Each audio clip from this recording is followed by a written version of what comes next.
Aujourd'hui, Laurent et moi allons vous parler des dernières nouveautés Apple liées au Mac. Faisons tout d'abord pour cela un point sur l'histoire des processeurs chez Apple. De 1994 à 2006, Apple, conjointement avec IBM, a développé la puce PowerPC.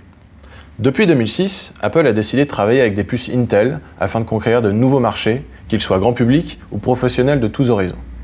En novembre dernier, Apple annonçait la nouvelle puce maison nommée M1.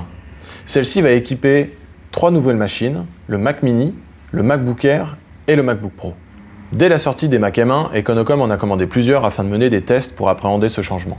Le but étant d'accompagner le plus simplement et le plus efficacement nos clients sur ce nouvel environnement technique. Laurent, toi et moi qui travaillons au quotidien ensemble, je sais que tu as eu la chance de tester ces nouveaux Mac M1 en exclusivité un petit peu avant tout le monde. Est-ce que tu peux déjà nous en dire un petit peu plus et aussi ce que Econocom a mis en place pour nous y préparer? En effet, Benoît, j'ai eu la chance de tester parmi les premiers ce nouveau MacBook Air équipé de la puce maison Apple M1. La première sensation que j'ai, c'est la réactivité. Tout se passe de façon très fluide. Les icônes dans le dock ne rebondissent qu'une fois.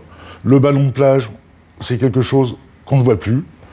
Apple frappe fort avec cette nouvelle puce maison. Ils ont réussi à intégrer sur un seul socle à la fois la gestion des entrées, la gestion de la mémoire et de la sécurité. Ils ont également les nouveaux standards que sont le Wi-Fi 6 et l'USB 4. Ok, et côté logiciel, ça donne quoi? Côté logiciel, Rosetta 2 est un élément essentiel de cette transition.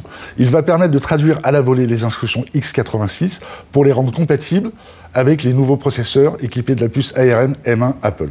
Et pratiquement, côté utilisateur, ça donne quoi? Ça va lui permettre de faire fonctionner toutes ces applications existantes sur les nouveaux matériels. Donc ça veut dire que moi, aujourd'hui équipé d'un Mac Intel sous Catalina, j'ai un ensemble d'applications qui tourneront demain si je change sur un Mac équipé M1 avec macOS Big Sur. Plusieurs possibilités. Si l'éditeur n'a pas fait la transition, tes applications continueront de fonctionner grâce à Rosetta 2.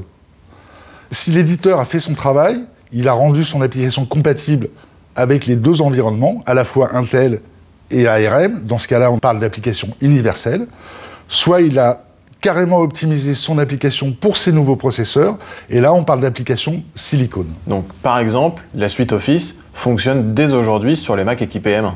La suite Office, dès aujourd'hui, est en version universelle, donc elle continue de fonctionner à la fois sur les processeurs Intel et à la fois sur ces nouveaux processeurs. Merci Laurent, c'est hyper complet. On a voulu aller encore plus loin, mettre dans les mains de nos clients ces nouveaux Mac équipés d'M1. Je sais que ton équipe et toi avaient participé à ça pour accompagner ces clients justement. On va parler maintenant d'une autre nouveauté qui est en lien, c'est macOS Big Sur, le nouvel macOS de chez Apple. Je sais que tu l'as aussi testé, est-ce que tu peux me donner ton sentiment et ton ressenti sur ça? Le premier ressenti que j'ai, c'est l'aspect visuel qui rappelle de plus en plus l'iOS 14, avec le centre de contrôle, le centre de notification. Je crois que les icônes aussi se ressemblent beaucoup. Exactement. L'aspect visuel des icônes a également changé.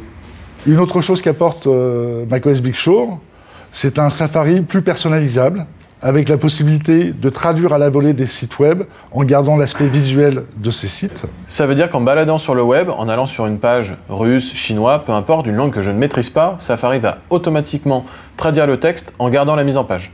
Exactement, la mise en page et également la typographie. Ça c'est cool. Autre nouveauté de macOS Big Sur, la gestion beaucoup plus performante de l'appairage des AirPods. Facilement pouvoir passer de ton iPhone à ton iPad ou à ton Mac sans passer par les réglages. Ça, c'est une vraie bonne nouvelle. Exactement. Autre nouveauté qui concerne un peu plus l'entreprise, c'est l'Auto-Setup Assistant qui va permettre aux entreprises, dès le déballage d'un appareil, de l'enrôler automatiquement dans une solution de MDM sans interaction de l'utilisateur. Merci Laurent pour nous avoir partagé ton expertise sur ces nouveautés Apple. Je t'en prie. Comme nous avons pu le voir, ces nouveautés Apple sont très orientées vers l'utilisateur. Gain de productivité, mobilité, autonomie. Néanmoins, dans le monde de l'entreprise, d'autres clés de réussite sont à prendre en compte. Le financement, le déploiement, l'accompagnement, le service, les logiciels. Econocom dispose des plus hautes certifications délivrées par Apple dans le monde de l'entreprise et de l'éducation. Pour ce faire, nous avons constitué des équipes techniques, dont Laurent tu fais partie, et des équipes commerciales dont je fais partie, pour ensemble vous accompagner sur vos projets Apple. En tant que premier partenaire Apple en France, nous sommes à votre disposition pour faire de vos projets de migration Apple un succès. À très bientôt chez Econocom.